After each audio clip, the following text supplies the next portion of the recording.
Hello student, कैसे हो आप सब। Welcome to our channel supernova fun and learn. बच्चों, आप सबको दीपावली की बहुत बहुत शुभकामनाएं। आपका दीपावली का त्यौहार बड़ी उल्लास के साथ, बड़ी खुशहालता के साथ आपने मनाया है। आपको मेरी ओर से इस दीपावली की हार्दिक शुभकामनाएं। आज हम अपनी जो क्लास शुरू करेंगे उसमें हम अध्याय 6 के जो महत्वपूर्ण बिंदु हैं, इन महत्वपूर्ण बिंदुओं का अध्ययन करेंगे और उसके बाद में हम अपनी एक्सरसाइज को हल करेंगे। देखिए, जो अपना अध्याय 6 चैप्टर है त्रिभुज, तो सबसे पहले आपको त्रिभुज के बारे में ही पता होना चाहिए कि जो त्रिभुज है वो क्या होता है। देखिए, त्रिभुज होता है तीन भुजाओं से बंद आकृति को हम त्रिभुज कहते हैं। जो जिसमें तीन भुजाएं होती है और तीनों भुजाएं आपस में एक दूसरे से मिली हुई होती है, वह आपका कहलाता है त्रिभुज। अब त्रिभुज त्रिभुज कई प्रकार के होते हैं। समद्विबाहु त्रिभुज, समकोण त्रिभुज, समबाहु त्रिभुज, विषमबाहु त्रिभुज। तो हम त्रिभुजों के बारे में पढ़ेंगे। तो देखिए, सबसे पहले त्रिभुज की डेफिनेशन आपको याद है, ये आपने छोटी कक्षाओं में से भी आप पढ़ते आ रहे हैं कि तीन भुजाओं से घिरी हुई आकृति को हम त्रिभुज कहते हैं। त्रिभुज में तीन भुजाएं होती है, तीन कोण होते हैं। तो सबसे पहले आपका आता है समकोण त्रिभुज। तो देखिए, समकोण त्रिभुज वह होता है जिस त्रिभुज का एक कोण 90 डिग्री का होता है, वह आपका कहलाता है समकोण त्रिभुज। देखिए, जिससे आकृति में बताता हूँ आपको, यह है आपका, इसमें एक कोण आपका क्या है, यहाँ पर समकोण है, और बाकी के जो ये दोनों कोण रहेंगे वो आपके रहेंगे न्यून कोण। यानी इन दोनों कोणों का योग मिलकर के हो जाएगा 90 डिग्री। क्योंकि जब ये 90 डिग्री का है तो इन दोनों कोणों का योग होगा आपका 90 डिग्री, क्योंकि त्रिभुज के तीनों कोणों का योग 180 डिग्री होता है। मान लीजिए ये कोण आपका यहाँ पर 90 डिग्री का है, अगर ये कोण यहाँ पर 40 का है तो ये 50 का हो जाएगा, अगर ये यहाँ पर 30 का है तो 60 का हो जाएगा। तो इस प्रकार से इन तीनों कोणों का योग होता है आपका 180 डिग्री। तो त्रिभुज के तीनों कोणों का योग 180 डिग्री होता है, ये आप अच्छी तरह से जानते हैं। और जिस त्रिभुज का एक कोण आपका 90 डिग्री का होता है वो कहलाता है आपका समकोण त्रिभुज। जरूरी नहीं है आपका ये वाला कोण ही आपका 90 डिग्री का हो, ये वाला कोण भी आपका 90 डिग्री का हो सकता है, या फिर ये कोण भी आपका 90 डिग्री का हो सकता है। कोई सा भी इन तीनों कोणों में से एक कोण आपका 90 डिग्री का होना चाहिए, वह कहलाता है आपका समकोण त्रिभुज। इसके बाद में आइए आप, एक होता है आपका समबाहु त्रिभुज। समबाहु त्रिभुज वह होता है जिस त्रिभुज की तीनों भुजाएं बराबर होती है। और ये आप जानते होंगे कि जिस त्रिभुज की तीनों भुजाएं बराबर होती है तो उसके तीनों कोण भी आपस में बराबर होंगे। तो यह समबाहु त्रिभुज वही है जिस त्रिभुज की तीनों भुजाएं बराबर होती है। जैसे देखिए, ये आपका समबाहु त्रिभुज, ये भुजा और ये तीनों भुजाएं बराबर है, तो निश्चित है ये कोण भी आपका 60 डिग्री का होगा, ये भी 60 डिग्री का और ये भी आपका 60 डिग्री का होगा। ये कहलाएगा आपका समबाहु त्रिभुज। यानी जिस त्रिभुज की तीनों भुजाएं बराबर होती है वो कहलाता है आपका समबाहु त्रिभुज। समद्विबाहु, जिस त्रिभुज की दो भुजाएं बराबर होती है वो कहलाएगा आपका समद्विबाहु। देखिए, ये आपका कहलाएगा समद्विबाहु। मान लीजिए एक ये भुजा और ये भुजा, तो ये भुजा अगर इसके बराबर है, ये भुजा आपकी अलग है, तो जब दोनों भुजाएं बराबर होती है, जिस त्रिभुज की दो भुजाएं कोई सी बराबर हो, जरूरी नहीं है दोनों भुजाएं बराबर हो, ये और ये बराबर हो सकती है, या फिर ये और ये बराबर हो सकती है, कोई सी भी दो भुजाएं बराबर होनी चाहिए, वो कहलाएगा आपका समद्विबाहु त्रिभुज। यानी जिस त्रिभुज की दो भुजाएं समान हो। यदि त्रिभुज की दो भुजाएं समान होगी तो उनके दो कोण भी समान होंगे। अब कौन से कोण समान होंगे? मान लीजिए आपकी यहाँ पर ए बी सी आपका त्रिभुज है, इसमें भुजा जो ए बी है वो ए सी के बराबर है। तो हमको ये देखना है कि जो भुजा ए बी है इसके सामने वाला कोण कौन सा है? सी। और जो भुजा ए सी है इसके सामने वाला कोण कौन सा है? बी। यानी जब दो भुजाएं बराबर होती है तो उनके सामने वाले कोण भी आपस में बराबर होते हैं। तो यहाँ पर जो कोण बी है वो कोण सी के बराबर हो जाएगा, क्योंकि जो ए बी भुजा के सामने वाला कोण सी और ए सी भुजा के सामने वाला जो ए सी भुजा है इसके सामने वाला कोण है कोण बी। तो यानी कोण बी बराबर यहाँ पर कोण सी हो जाएगा। समद्विबाहु त्रिभुज वही होता है जिसमें दो भुजाएं बराबर होती है तो उनके सामने वाले कोण भी आपस में बराबर होते हैं। विषमबाहु त्रिभुज, जिस त्रिभुज की तीनों भुजाएं अलग अलग होती है, तीनों भुजाएं असमान होती है तो उनके तीनों कोण भी समान होंगे, वो कहलाएगा आपका विषमबाहु त्रिभुज। यानी तीनों भुजाएं ही अलग अलग होती है, वो कहलाएगा आपका विषमबाहु त्रिभुज। अब देखिए थोड़ा सा अपन ये देख लेते हैं कि मान लीजिए ये आपका त्रिभुज है। अब इस त्रिभुज ए बी सी आपका कोई त्रिभुज है, इस बी सी के समांतर ये आपका कोई रेखा है डीई। बीसी के समांतर कौन सी रेखा है? डी रेखा इस बीसी के समांतर है। डीई जो आपका डीई है वो बीसी के समांतर है। तो आपस में जो ये कोण डी होगा ये कोण बी का क्या कहलाएगा? संगत कोण। और जो कोण ई है वो कोण सी का संगत कोण कहलाएगा। और संगत कोण आपस में क्या होते हैं? बराबर होते हैं। संगत कोण आपस में बराबर होते हैं, पहले भी आपने पढ़ा होगा। देखिए जब ये दो समांतर भुजाएं होती है, इनको कोई भी एक रेखा इनको प्रतिच्छेद करती है तो इस प्रकार से आपस में ये कोण और ये कोण आपस में संगत कोण होते हैं। इसी प्रकार से ये वाला कोण इसके संगत होता है, ये वाला कोण इसके संगत होता है और ये इसके नीचे वाला कोण इस नीचे वाले कोण के संगत होता है और संगत कोण आपस में बराबर होते हैं। तो यहाँ भी देखिए ये दोनों रेखाएं समांतर है, इनको ये रेखाएं क्या कर रही है? प्रतिच्छेद कर रही है। इस रेखा को हम आगे भी बढ़ा सकते हैं, एक ही बात है। समांतर रेखाओं को कितने भी आगे तक बढ़ाएं उनकी जो ऊंचाई होती है वो हमेशा समान होती है। समांतर रेखाएं कभी भी एक दूसरे को प्रतिच्छेद नहीं करती है, चाहे हम उनको कितना भी आगे बढ़ा दें। तो देखिए यहाँ पर ये जो कोण है वो इस कोण के संगत कोण है, यानी दोनों कोण बराबर हैं। ये कोण इस कोण के बराबर है और जो कोण है वो त्रिभुज ए डी ई और त्रिभुज ए बी सी दोनों में ही क्या है? वो उभयनिष्ठ कोण है। तो यानी कि त्रिभुज ए डी ई और त्रिभुज ए बी सी ये आपस में क्या हो जाएंगे? ये हो जाएंगे समरूप। तो यहाँ पर समरूप क्या होता है? अगर किसी त्रिभुज के तीनों कोण बराबर होते हैं, यदि किसी त्रिभुज के तीनों कोण, जैसे ये त्रिभुज ए डी ई है और ये त्रिभुज ए बी सी है, तो ए डी ई के तीनों कोण ए बी सी के तीनों कोणों के बराबर हों तो यहाँ पर हो जाएगा आपका वो समरूप त्रिभुज। क्योंकि समरूप त्रिभुज क्या होता है? इसमें दो त्रिभुजों में कोई से भी तीनों जो संगत कोण होते हैं वो आपस में संगत कोण क्या होने चाहिए? बराबर होना चाहिए। यानी कोण ए के बराबर होगा, कोण जो डी है वो कोण बी के बराबर होना चाहिए, कोण ई है वो कोण सी के बराबर होना चाहिए। संगत कोण बराबर होना चाहिए।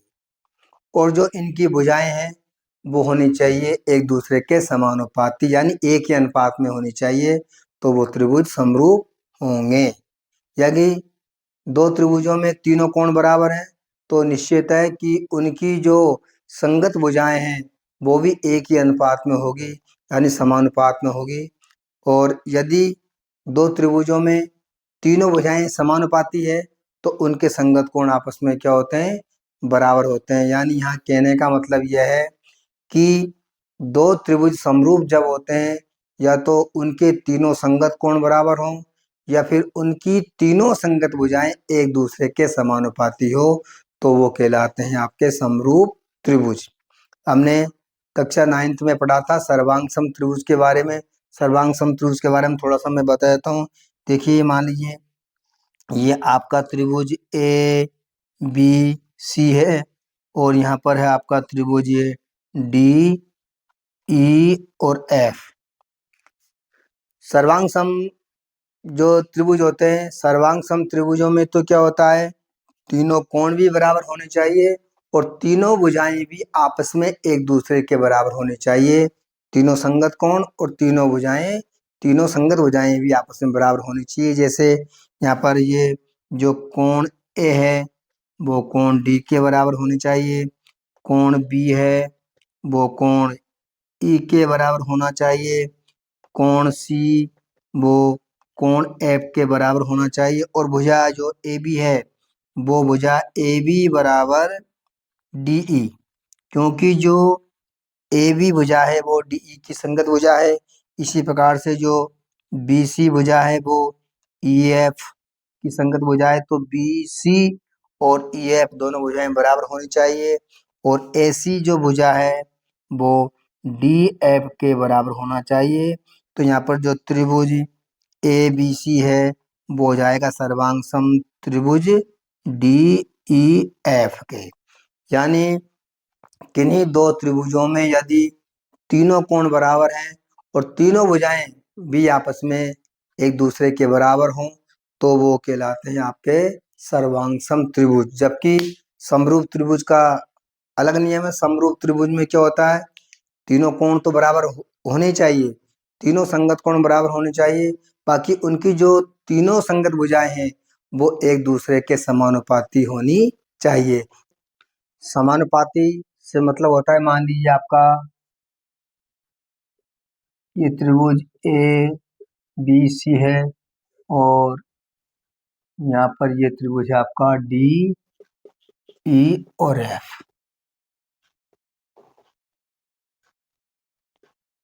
3 सेमी की भुजा है, ये 6 सेमी की भुजा है, यहाँ 4 सेमी की भुजा है, ये 8 सेमी की भुजा है, यहाँ 5 सेमी की भुजा है, ये आपकी 10 सेमी की भुजा है और ये वाला कोण इसके बराबर है, ये वाला कोण इसके बराबर है, ये वाला कोण इसके बराबर है।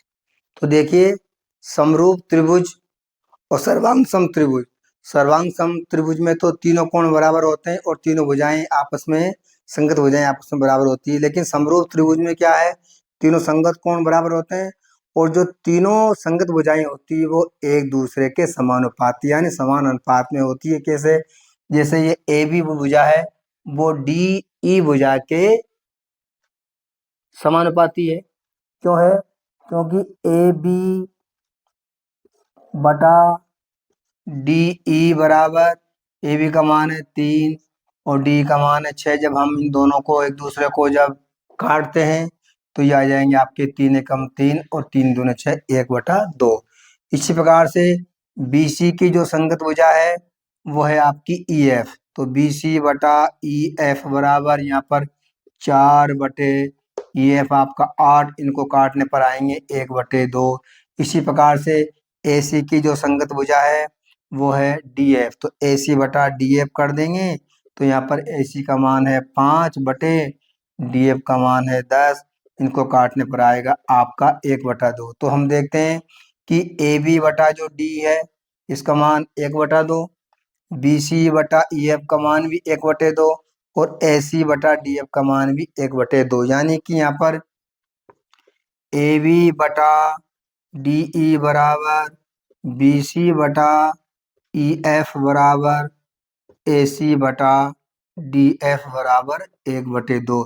इन तीनों भुजाओं का मान 1/2 यहाँ पर हमें प्राप्त हुआ है। तो यानी कि ये तीनों भुजाएं एक ही अनुपात में है, तो ये त्रिभुज, दोनों त्रिभुज आपके कहलाएंगे समरूप।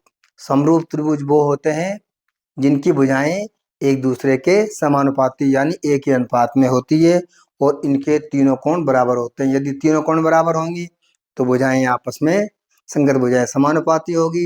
यदि तीनों संगत भुजाएं समानुपाती हो तो निश्चित है कि उनके तीनों संगत कोण भी आपस में बराबर होते हैं। तो इस प्रकार से देखिए, एक सवाल एग्जाम में भी आ जाता है कि जैसे मान लीजिए आपको यहाँ पर इसका मान ज्ञात करना है, तो आपको सबसे पहले ये मालूम होना चाहिए कि ये दोनों त्रिभुज है ABC और DEF, वो एक दूसरे के समरूप है या नहीं है। त्रिभुज ABC समरूप त्रिभुज DEF, अगर ये दोनों एक दूसरे के समरूप हैं, जब तो आपको पता है कि समरूप त्रिभुज हैं, मान लीजिए आपको प्रश्न में दिया गया है दोनों त्रिभुज समरूप हैं, तो आपको पता है कि इनके तीनों संगत कोण बराबर होते हैं। वो भुजाएं, जो संगत भुजाएं होती है वो एक दूसरे के समानुपाती होती है। तो आप इनको लिख सकते हैं कैसे कि AB बटा DE बराबर AC बटा DF।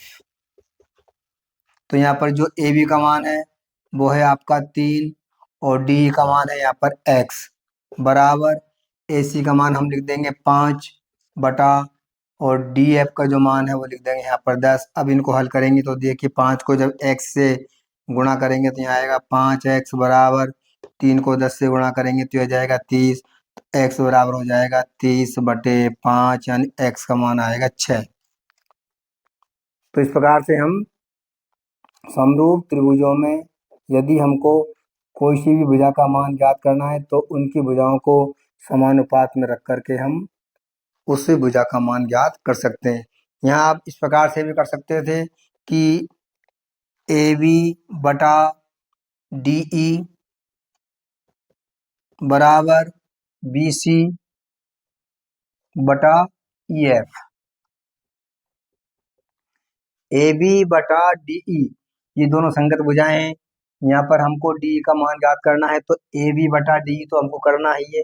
ये इन दोनों भुजाओं का मान भी हमको मालूम है, तो हम यहाँ पर AC बटा DF करके मैंने पहले बता दिया।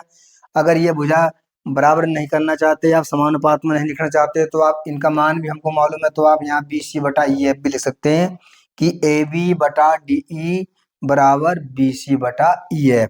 तो देखिए यहाँ पर जो AB का मान है वो है 3 बटा DE का मान है x बराबर BC, जो BC है वो अपनी है 4 सेमी बटा EF का मान है यहाँ पर 8।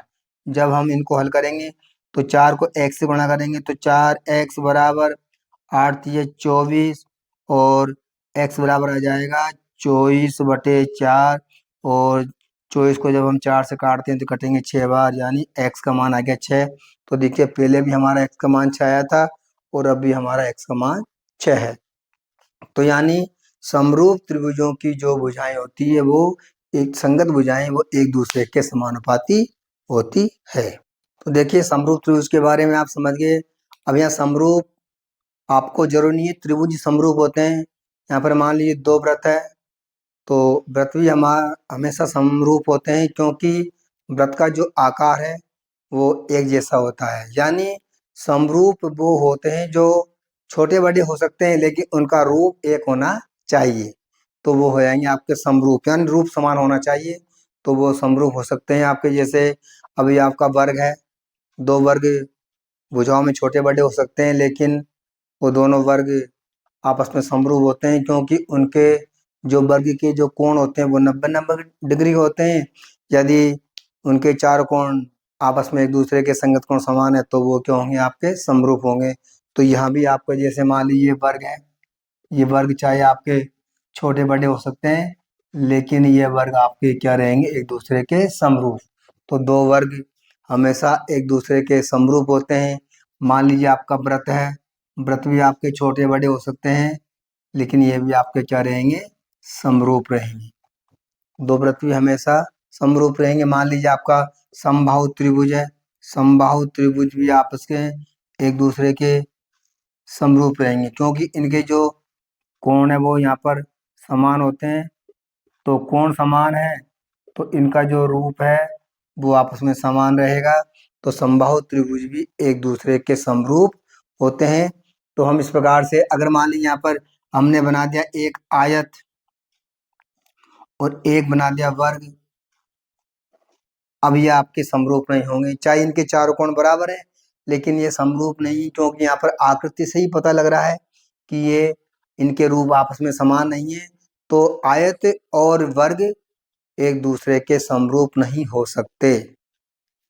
तो इस प्रकार से आपको यहाँ पर समरूप त्रिभुज के बारे में पता चल चुका है। सर्वांग त्रिभुज अलग चीज है। सर्वांग में तो कोण भी बराबर होने चाहिए और उनकी जो भुजाएं हैं वो भी समान लंबाई की होनी चाहिए, वो कहलाते हैं आपके सर्वांग त्रिभुज। तो देखिए इस प्रकार की जो ये प्रश्नावली है, इसमें आपके परीक्षाओं में सवाल पूछे जाते हैं। यहाँ पर आपको दिया गया है कि भुजाओं की समान संख्या वाले दो बहुभुज समरूप होते हैं यदि उनके संगत कोण बराबर हों तथा इनकी संगत भुजाएं समानुपाती हो। नंबर 2, यदि किसी त्रिभुज की एक भुजा के समांतर अन्य दो भुजाओं को भिन्न भिन्न बिंदुओं पर प्रच्छेद करने के लिए एक रेखा खींची जाए तो ये अन्य दो भुजाएं एक ही अनुपात में विभाजित होती है। मान लीजिए यहाँ पर यह हमारा एक त्रिभुज है ए बी सी और इस बी सी के समांतर ये रेखा डी है। तो यहाँ पर आप जो ए डी है और बी डी, ए डी बटा डी बी बराबर ए ई बटा ई सी, ये एक दूसरे के समानुपाती होती यानी समान अनुपात में रहेगी। तो आप इसको ए डी बटा डी बी बराबर ए ई बटा ई सी यहाँ पर लिख सकते हैं। ये आपका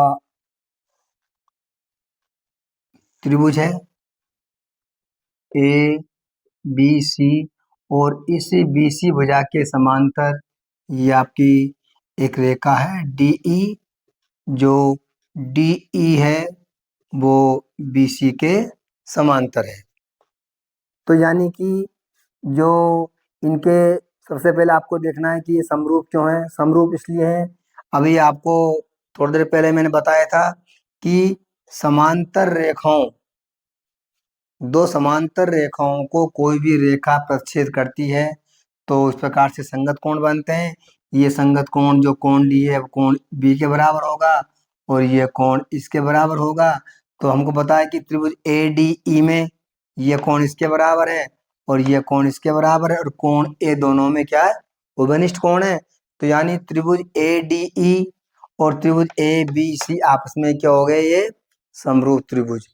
त्रिभुज ए डी ई समरूप त्रिभुज ए बी सी कौन से नियम से हुए ये, ए नियम से, क्योंकि इनके तीनों कोण आपस में क्या है, समान है। तो ये हो जाएंगे आपके समरूप त्रिभुज। तो जब समरूप त्रिभुज है तो इनकी भुजाएं भी क्या होती है, समान अनुपात में होती है। तो हम इनको ए डी बटा ए बी बराबर ए ई बटा ए सी लिख सकते हैं, या फिर हम इनको ए डी बटा डी बी बराबर ए ई बटा ई सी, यानी कि ए डी बटा डी वी बराबर ए ई बटा ई सी, ये हम यहाँ पर लिख सकते हैं। या फिर हमको अगर ए डी बटा ए बी लिखना है तो यहाँ भी हमको ए ई बटा ए सी ही करना पड़ेगा, क्योंकि ये भुजा जो ए डी भुजा है वो ए बी के समानुपाती है और ए ई जो भुजा है वो ए सी के समानुपाती है। यहाँ पर ये कोण इसके बराबर है तो निश्चित है कि ए डी और डी बी है वो भी क्या रहेगी, एक दूसरे के समानुपाती रहेगी। तो यहाँ पर हम लिख सकते हैं ए डी बटा डी बी बराबर ए ई बटा ई सी। जैसा भी हमको प्रश्न पूछा जाएगा, हमको आवश्यकता जिसकी पड़ेगी वो हम लगा सकते हैं। यहाँ पर ए डी बटा डी बी अगर लिखेंगे तो बराबर में ए ई बटा ई सी करना पड़ेगा। यदि हम ए डी बटा ए बी करेंगे तो यहाँ भी हमको ए ई बटा ए सी ही करना पड़ेगा। और ये भुजा तो बड़ा समानुपाती है, ये डी ई बटा बी सी, यानी हम तीनों भुजाओं को लिख सकते हैं ए डी बटा ए बी बराबर ए ई बटा ए सी बराबर DE बटा BC। समरूप त्रिभुजों के तीनों संगत कोण बराबर होते हैं और तीनों संगत भुजाएं आपस में समान होती है। आगे आइए, देखिए, यदि एक रेखा किसी त्रिभुज की दो भुजाओं को एक ही अनुपात में विभाजित करे तो वह तीसरी भुजा के समांतर होती है। यहाँ पर प्रश्न कह रहा है, यदि एक रेखा किसी त्रिभुज की दो भुजाओं को एक ही अनुपात में विभाजित करे तो वह तीसरी भुजा के समांतर होती है।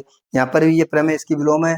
यदि AD भुजा AD और ये DB AE बटा EC ये आपस में एक दूसरे को समान अनुपात में विभाजित कर रही है तो जो ये DE है वो BC के क्या होती है, समांतर होती है। या फिर आप डायरेक्ट अगर DE और BC आपको दिया गया है कि DE और BC समांतर है तो आप इनकी संगत भुजाओं को समान अनुपात में लिख सकते हैं। आगे, यदि दो त्रिभुजों में संगत कोण बराबर हों तो उनकी संगत भुजाएं एक ही अनुपात में होती है और दोनों त्रिभुज समरूप होते हैं। ये कहलाता हमारा AA समरूपता कसौटी नियम। यानी कि अगर किन्हीं दो त्रिभुजों में तीनों संगत कोण बराबर होंगे तो निश्चित है कि उनकी संगत भुजाएं भी एक दूसरे के समानुपाती होती है और वो दोनों त्रिभुज समरूप होते हैं। यह हमारा कहलाता है AAA समरूपता कसौटी नियम। अगला है, यदि दो त्रिभुजों के संगत भुजाएं एक ही अनुपात में हो तो दोनों त्रिभुज समरूप होते हैं। यहाँ दिया गया हमको कि यदि दो त्रिभुजों की संगत भुजाएं अगर एक दूसरे के समानुपाती होती है तो निश्चित है कि उनके संगत जो कोण है वो भी बराबर होते हैं और वो दोनों त्रिभुज भी आपस में समरूप होते हैं। अगर तीनों संगत भुजाएं एक दूसरे के समानुपाती होती है तो वो हमारा SSS समरूपता कसौटी से दोनों त्रिभुज समरूप हो जाएंगे। अगला है, यदि एक त्रिभुज का एक कोण दूसरे त्रिभुज के एक कोण के बराबर हो तो इन कोणों को अंतर्गत करने वाली भुजाएं एक ही अनुपात में हो तो दोनों त्रिभुज समरूप होते हैं। लेकिन यहाँ पर इस प्रकार से भी आप समरूप सिद्ध कर सकते हैं। जैसे मान लीजिए ये आपका त्रिभुज है ABC और यहाँ पर एक त्रिभुज है आपका DEF। आपको पता है कि यहाँ पर कोण A और कोण D के बराबर है। कोण जो A है वो कोण D के बराबर है। अब इन दोनों कोणों के बारे में पता नहीं है कि ये दोनों जो संगत कोण है BE और जो C और F है वो आपस में बराबर है या नहीं, आपको पता नहीं। आपको ये पता है कि जो AB भुजा है वो DE के क्या है, समानुपाती है और जो AC भुजा है वो DF के समानुपाती है। तो ये त्रिभुज भी आपस में समरूप हो जाएंगे। यानी कहने का मतलब है कि अगर किसी दो त्रिभुजों के अगर एक कोण बराबर है और उस कोण को बनाने वाली भुजाएं ये एक कोण को AB और AC भुजा से बन रहा है और जो D कोण है वो DE और DF से बन रहा है। तो यदि अगर A कोण D के बराबर है और AB की संगत भुजा DE ये एक दूसरे के समानुपाती है और AC जो भुजा है वो DF के समानुपाती है तो निश्चित है ये भी आपका समरूप त्रिभुज होगा और ये कहलाएगा आपका SAS समरूपता कसौटी नियम। क्योंकि यहाँ पर दो भुजाएं एक दूसरे के समानुपाती है और एक जो संगत कोण है वो आपस में बराबर है तो ये कहलाएगा आपका साइड एंगल साइड, यानी दो भुजाएं और एक कोण। तो ये हो जाएगा आपका SAS समरूपता कसौटी। यहाँ पर दिया गया था, यदि एक त्रिभुज का एक कोण दूसरे त्रिभुज के एक कोण के बराबर हो तो इन कोणों को अंतर्गत करने वाली भुजाएं एक ही अनुपात में हो तो दोनों त्रिभुज समरूप होते हैं। ये होता है हमारा SAS समरूपता कसौटी नियम। Thanks for watching this video. Please like, share and subscribe and press the bell icon. Thank you.